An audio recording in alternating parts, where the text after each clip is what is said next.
Okay, 6 o'clock. I'd like to call the order of today's Village of Hebron Combined Council Committee meeting. Today's January 20, 2026. I'd like to invite you for the Pledge of Allegiance. If you could, please stand up. I pledge Allegiance to the flag of the United States of America and to the republic for which it stands, one nation, under God, indivisible, with liberty and justice for all.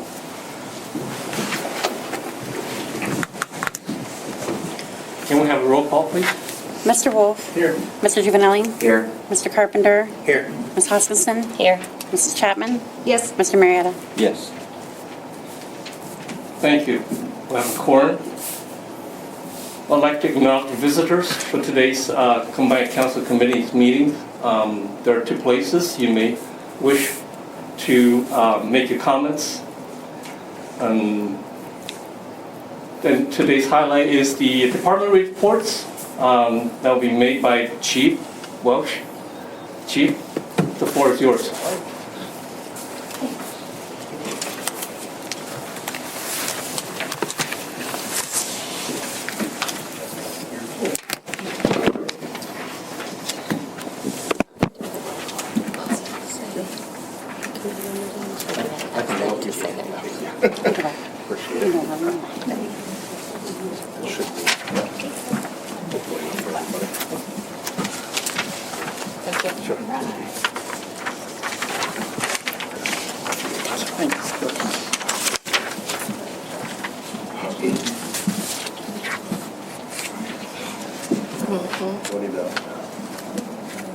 Yeah, just put it on.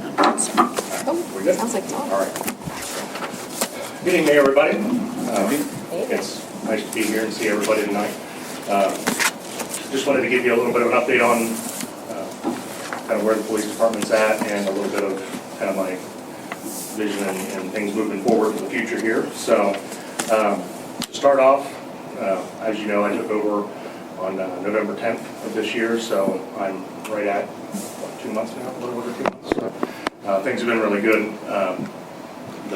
All the staff, from Lieutenant Carson, Sergeant Oliver, all the officers have been fantastic in helping me get adjusted to the new role and to the department and everything, so I'm very grateful to have such a wonderful staff. The village administration, everybody has been extremely helpful, so I'm very appreciative of all the guidance, the patience that many have shown me, and while I get my feet wet and learn about the agency, about the village and things like that. So one of the things that I noticed when I came over was there's some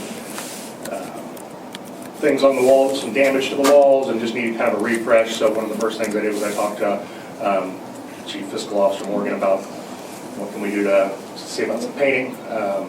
She told me about the process, and we had a painting company come in and completely from all the way from our lobby all the way back into the locker rooms, bathroom, all the offices were completely repainted here very recently. So if you haven't been over there, you're more than welcome to stop over. The color throughout is very similar to the new light gray here. The walls of council chambers as well. So it really kind of brought some things up. Had to repair some minor damage just from years of people bumping into things and whatnot. So it really does look a lot better. Moving forward also, we're going to include some more graphics, have like our core values in frames put up, and our mission statement, things like that. So I'm encouraging the staff to kind of take ownership of the agency, of the department, and make our own, make it our own. So there's a lot of good ideas out there for what we're wanting to do with that, and just kind of make the place professional and presentable, but also something that is not just generic cookie cutter that everybody else has done, something that we can take some pride in as well. So I'm excited about that moving forward here for the next few weeks. As far as our staffing level goes, we are fully staffed right now. We have 9 full-time sworn officers. That includes myself. And then we have 2 part-time officers as well that are sworn officers for a total of 11 sworn personnel. And of course, we also have our administrative professional, Kathy Curtis. She's our part-time. She's currently in a part-time role, working 3 days a week to take care of those tasks as well. So fortunately, we have coverage 24 hours a day, 7 days a week for patrol services. within the village, as well as some mutual aid as well to neighboring agencies. So that's a really great thing that we're able to staff at 24/7. This year we had quite a bit of training for 2025, or last year I should say. We completed the state mandated minimum 24 hours. The state requires all peace officers in the state of Ohio complete a minimum of 24 hours in specific areas to include legal updates, domestic violence, ethics, law, things of that nature. And all of our officers completed the minimum standards set forth by the Peace Officer Training Commission. But in addition to that, they took a variety of courses. And as the annual report comes out, you'll be able to see that here very soon. You'll be able to see that's a very long list of the training courses that each of the officers took it upon themselves to look out and attend. So we are very blessed to have such a well-trained and well-educated group of officers here as well. So I'm very proud of that. Next, we'll get into the calls for service. So this year we were fairly, or I should say in 2025, we were fairly consistent with 2024's calls for service number and self-initiated activities numbers.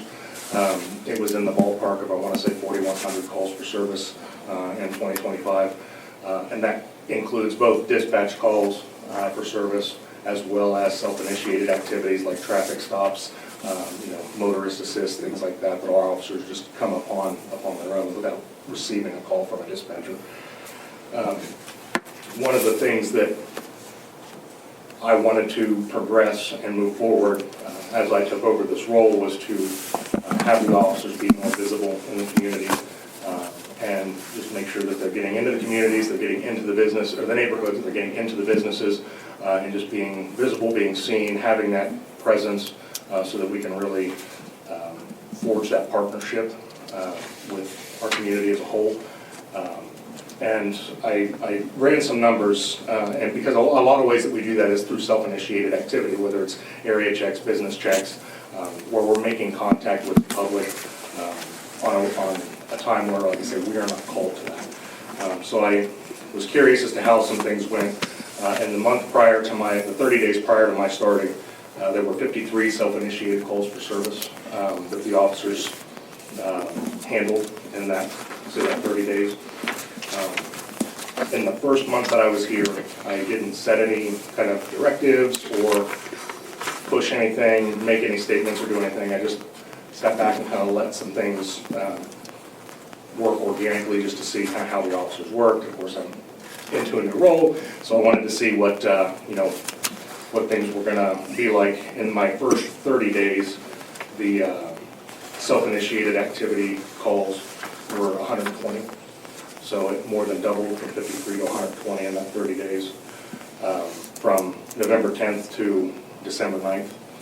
On December 16th, we had our annual department meeting where we as an entire staff get together one evening, go over some training, do awards and recognitions, and just kind of gather and discuss some things as a staff, as a whole staff, because it's one thing to put things out on an email, it's another to actually be able to sit in front of everybody and have a discussion about some things. It was at that meeting where I introduced an initiative where I would like to see officers document already mostly what they're doing already. I know a lot of officers will go in and talk to business owners and things like that, or when they get gas, they go in and usually talk to the clerk at the gas station, things like that, where they're already doing those things. I wanted to have a way to document, hey, we're making connection with an actual person, or we're out visible in a neighborhood, or when there are games going on at the park, we're getting, driving through the area so people can see that the officers are actually out and about and can be accessible, so that if somebody does need something, they don't feel like it rises to calling the police department or calling dispatch it themselves. We can be there and show them that we're more accessible. So I asked that they just be out in the neighborhoods more and document through our call records management system the times that we're doing these area checks, these business checks, traffic stops, marking out with suspicious people or suspicious vehicles, those self-initiated activities. And in the first 30 days after that meeting, December 16th, we had 497 self-initiated calls for service. So the officers have really taken that and run with it. And I'm extremely proud of the work that they've been doing as far as that goes, because it just shows that they're, not only are they out there, and how I presented it to them was, I know that you guys are already doing these things, but I want to be able to document so that we can, show that we're doing this activity. Because if we don't write it down somewhere, then it doesn't exist, more or less. So I was grateful to see that they've really embraced that, and they understand my rationale for it. It's really to just, again, be visible and have a motivator to be out there and make those contacts with our community. So, and like I said, this is just a reflection upon their willingness to go through it. I haven't heard any grumbling or anything about that. They've really embraced it from the beginning. I've been grateful for that. Obviously, there's a concern about traffic safety, especially with US 40 going through here and the amount of vehicles that we get up on 79 with the manufacturing district and things like that. So that's another thing that I've talked to the officers about too, is making sure that we're taking traffic safety very seriously, which they were already doing. But of course, I've been looking at ways kind of from the outside looking in about addressing some of those things. Some of you may have seen on Main Street here the speed radar signs that were put up over there. We had one on High Street, North High Street, and one down on Canal Street for the last 6 months to a year, just collecting data on speed data, times a day, things like that.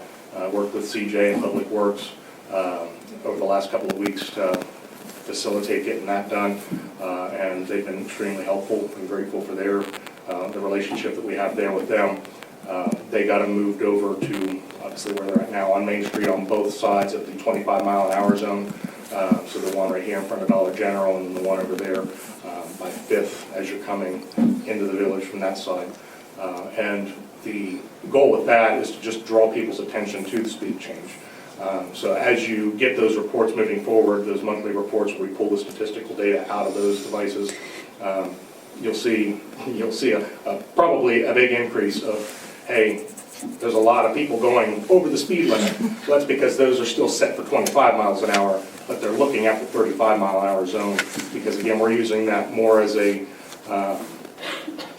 method to draw attention to the speed change as opposed to collecting data. Now, obviously, we're still collecting that data, but one thing that these devices do too is collect outbound data. It just doesn't display a speed on there. So the outbound data that we get from that will really be able to show us the actual compliance of people as they go from the 25 to the 35, getting out of that downtown business district area. So I just wanted to let everybody know that if you see that data on there, and it's a large number that are going over the speed limit, it's not that they're doing that on their own. It's because of where those signs are looking and what the speed zones are there. Over the next few months too, I'll be working with CJ Public Works as well, because one of the ideas too that I'm wanting to get implemented is, I don't know if some of you've seen the signs that have the flashing borders around there. They've got LED flashers around there. Again, to draw attention to that 25-mile-an-hour zone where it starts, so we can start getting people slowed down a little bit more, because those speed radar signs, they'll be there for the next several months, but we don't want to have them permanently installed there, because we do have other areas of the village that we want to be able to collect some of that data on, especially as we get into some of the construction and other projects out by Evans Park and Refugee Canyon. So we want to make sure that we still have the ability to move those signs. But again, I want to be able to draw people's attention, especially transient motorists that don't typically come through here, but maybe there's a crash on I-70, or they're coming through the village very sporadically, and they wouldn't normally know that that's a 25-mile-an-hour zone there. So that's one of the things that I'm working with Public Works and CJ on moving forward too, is trying to get those that signage up as well. Towards the end of the year, we got hit with 3 different audits right as when I took over. That was the LEADS audit, the Law Enforcement Automated Data System. That is when we need to run license plates or driver's licenses, social security numbers, things like that, missing persons, warrant entries, all of that gets entered into that database. And they also have auditing procedures to make sure that we're following the rules of the security features and things like that. The auditor came in and said that our operation was great, that we were in compliance with all of the major security issues and all the testing parameters, so that was great. The BCI, CJIS, that's kind of another one. That's a fingerprinting method. And there, again, it's very similar to LEADS in that they have a security element to it because that's not accessible to the general public. So when we submitted that audit, that came back and we were in full compliance with all the CGIS, the Criminal Justice Information System is what that stands for. We were in compliance with all of that as well. Can you make sure your mic is on? Oh, it looks like it turned off. There we go. Is that better? Thank you. Perfect, thank you. And then the final audit we had was OLEG, that stands for the Ohio Law Enforcement Gateway. And it's similar to LEADS in that we can access BMV data and some other files, as well as some stuff that's additional to that, such as parole records and things like that. And they have additional security parameters and testing and things like that. And that audit was just completed here in the last couple of weeks. And we were in full compliance with everything that they have set forth with that as well. So I was grateful that the records that have been kept by the folks that need to keep that here internally, Sergeant Oliver is one of them, and Officer Collins, they both kind of oversee, especially the LEADS part of it. They have done a great job of keeping all of our training records, all of our testing records and everything to show that we were in compliance with that. A few notable events that we took part in, especially in the last few months of the year, last year in 2025. Obviously the Hebron Pie Festival, the 5K, and the parade. So we're excited to take part in that again here in 2026. And I think that there are some lessons learned so that we're able to make sure that those things are safe as well for next year. The Special Olympics Torch Run, when it came through Licking County, it actually came through Hebron. And we took part in that as well, so that was a great way. Looks like this. Thank you. Yep. That was another great event too to help tie in with the community. The Christmas shopping with the Hebron Police event, you may have seen it on social media. We were able to partner with the Lakewood School District where we helped, the most families we were able to help, we helped 20 children ensure that they had toys for Christmas. And clothes and things like that, so that was fun, good. So that was great because, like I say, 20 children were the most that we were able to help based on the donations from a couple of organizations, as well as advances over in Hebron that solicited donations, and internally with our own officers making those donations. And then the Light Ohio Blue Operation Santa Sleigh, is it off again? Don't worry, it's just going to keep turning off. Crazy Mike. The Operation Santa Sleigh, and for those who don't know, that is a big thing around all of Ohio, but they have specific areas. Obviously, we were in the central Ohio area, and Officer Dick went over a couple of days before Christmas and took part in that caravan where they drove down to Nationwide Children's and just showing that solidarity with those families that are in Nationwide Children's around the holidays and things like that. So that was a great operation or a great event to be a part of as well. Looking into the future, here in the coming weeks, as you may know, we already have flock cameras, the automated license plate reader cameras. We have a few of them within the village here. To supplement those cameras, they're also adding live view cameras as well. Think of it as kind of like a security camera, so to speak, that's going to be on those same poles. That's going to give us a live view and a recorded view of actual motion, because currently those license plate readers just take still images every time a car passes by, and we kind of get what we get with that. And obviously it's looking for the license plate, so it's usually going, the back end of the car is what we see. Whereas this live view camera will give us a little bit better of a view because we'll be able to see it coming. We might be able to pick out additional identifying features, if they've got certain bumper stickers or rust spots, we'd be able to see, who may be driving it. So if we do have an event where there's a violent event or there's a missing person or things like that, we're able to kind of just get a little bit more information to be able to know what we're looking for with that. So I'm excited to see those here come in the next few weeks. We are partnering with the Licking County Prosecutor's Office on their Child Abuse and Sexual Exploitation Task Force that Prosecutor Jenny Wells is starting up. So I've attended a meeting with them to see about how that's going to go, and that's just going to give us additional resources to be able to handle certain cases that involve those types of crimes, so that we can make sure that we're bringing justice when it's needed for those. So I'm excited to be a part of that task force. And then overall, I'm just looking forward to having increased collaboration and partnership with the community members, our businesses here in Hebron, and local law enforcement agencies as well, because I feel like when we are able to work together, it's going to make for safer communities as well. So I'm very excited to be a part of that. That's all I have to discuss. Does anybody have any questions or anything that I can expand further on? I know it's been a while since the flock cameras went in. Have they done much lately? I mean, have we, Yes. how are they going so Yeah, far? they've been very good. I don't have specific statistical numbers, and I can get that for you if you're interested in it, but I know that they have been instrumental in, we've had some shoplifting incidents up at, especially around Kroger and some of those retailers over there. There have been a few missing persons that have been found because it'll flag for those types of things as well. So we've been able to locate some missing people and some suspects out of some theft cases, as well as like domestic violence incidents and things like that. So they have definitely proven their worth so far since we've had them here. And like I said, I'm excited to have that technology expanded out a little bit to be able to just give us that much more information that we might need that might be critical to, pointing out that specific person or that specific vehicle.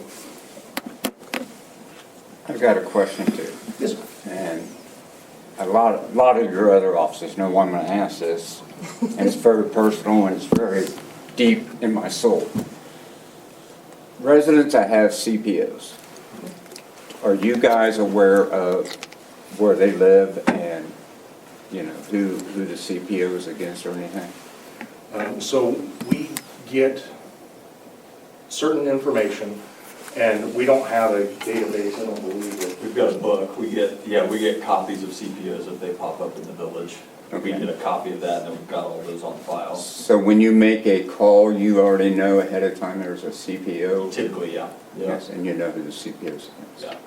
Okay, that's just curious because I just want to And make sure. also when you- Domestic violence is, All right. well, you could see it, Yeah. It's Yeah. everywhere. And I think the more that you guys are aware of what's going on, the better off. Yeah, it's great for Right. officer safety, and it also helps us understand maybe what we're getting into before we get there. Oh, So I agree with you absolutely. for sure. Absolutely, yeah, your And, guys' safety, and absolutely. I think Sergeant was getting ready to kind of expand on that a little bit, that anytime those are served, it's entered into that law enforcement automated data system, so that when we run a license, and anything that's attached to that person, whether they're the protected person or the respondent of that CPO, it gets attached to both of their license plates, their driver's licenses, things like that. So if we run the license plate, we're able to, it's going to pop up and say, hey, this person, is a protected party, or this person has a protection order against them, and they're not supposed to be with these certain people.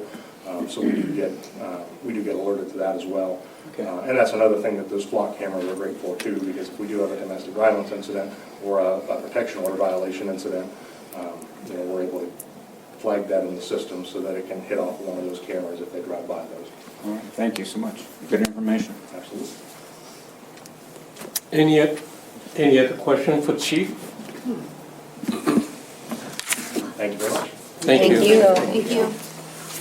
I apologize, today's live stream is not working, and plus the microphone is kind of acting up. We are going to look at the microphone system this Thursday from the outside vendors. The next item is pending legislation. At this point in time, we do not have anything yet. Committees, Finance Committee, anything from the Finance? Nothing. Okay. Economic Development, I believe there is the committee meetings on February 26th at 3 p.m. And the next one is Safety. And Yeah, I do have a few things. I did a ride-along, and I believe Joe did the ride-along with the officers, which was very informative, enjoyed that very much. And I'm also on the board of the fire, West Licking Fire, so I attended my first meeting there. Very interesting, they shared quite a bit of stuff. One thing they have coming up is they're working on legislation for fencing and signage, and life preservers around retention ponds. I'd really like us to be proactive. I believe they did vote on it, it passed, but grandfathered in, it probably won't affect ponds that are already there. That's still in the works, I'm not sure on all that. Oh, excuse me. But, I'd like to be, excuse me. I'd like to be proactive and go ahead and get some of those safety rings put around.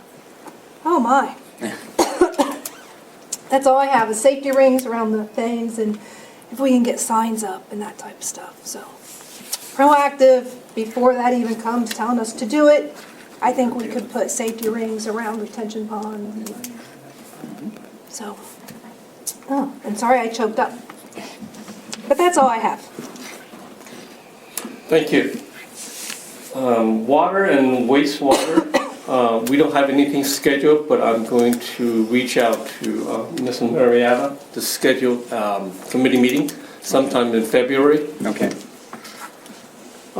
Public Works, I just talked to the chair that we are looking at scheduling a meeting on February 17th at the council meeting night. The committee meeting is going to be at 5 o'clock.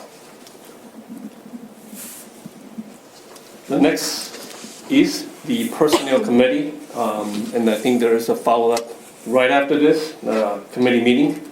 Yes. Are there any other topics the council would like to have discussion? I would, Yes, sir. this is kind of clear off of what this meeting's for, but the mayor and I had a discussion the other day, and there is a home, the oldest home in Hebron, that I've reached out to the owner, and they are interested in getting with us and donating that house that we can tear down, relocate it where we would like a permanent location of it.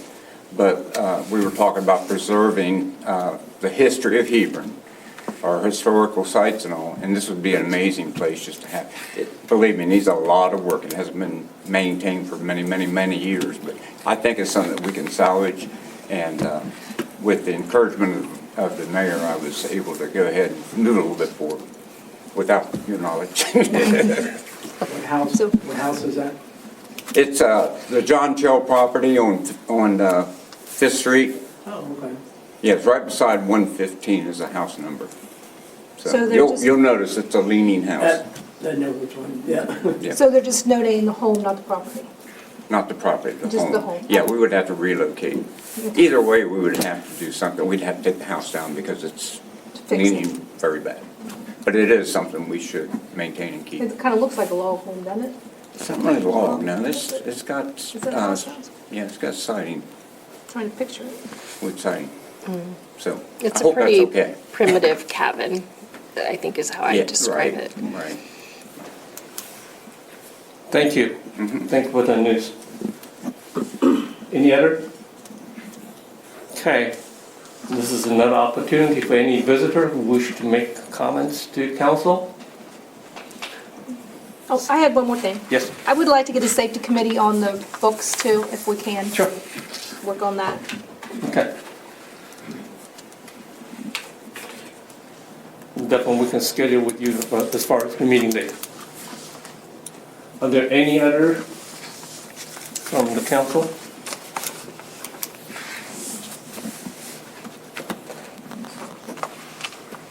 Motion to adjourn?